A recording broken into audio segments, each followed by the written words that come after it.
tawag natin dito guys is battery tester. So ginagamit to para malaman natin kung palitin na ba yung ating battery or kailangan lang siyang i-charge. So meron yan dalawang clamp, red and black. So syempre positive and negative ng battery natin.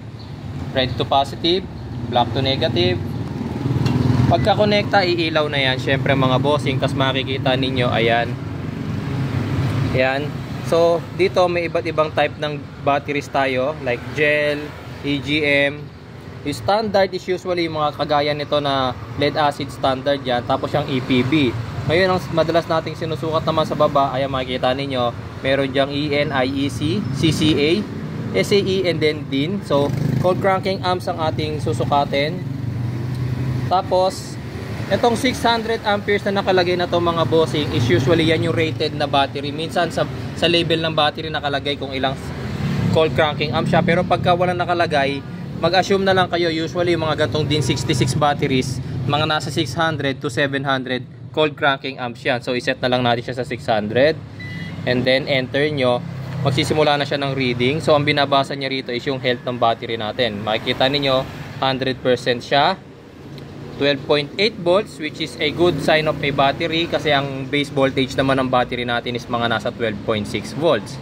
Tapos ito na yung cold cranking amps niya mga bossing, 810 amperes. Imagine niyo ang taas pa nung kanyang value.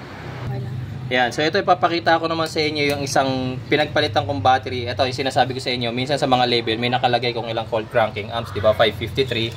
So ito, palitin na yung battery ko kasi kahit na mataas pa yung voltage niya, ipakita ko muna sa inyo. Ayan. Okay. So nakalagay 553, pwede nyo i-adjust. Gawin nyo na lang ng 550. Ayan, 550. Tapos enter ninyo, mag-read na yan. Then dyan niya sasabihin, ayan o, dito pa lang nakalagay na replace. Ayan o. Tapos kapag binasa natin yung lahat ng details, 12.7 kahit 12.6 ang base voltage ng battery, 12.7 masasabi pa nating good pa yung voltage niya, ibig sabihin wala pa siyang sirang cells. Pero hindi porket buo pa lahat ng cells niya is pwede pa siya. Depende sa application ninyo. Ito yung pinaka binabasa natin, yung pinagbabasihan natin. 218 na lang yung kanyang cold cranking amps. Ang battery natin is 553 ang cold cranking amps niya talaga. So 39% na lang siya.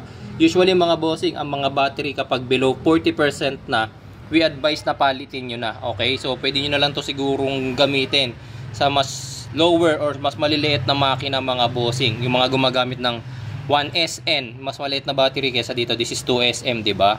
Okay, so pag ganito mga boss, mahalaga na meron kayong battery tester para alam nyo kung kailangan lang bang i-charge ang battery ninyo or palitin na.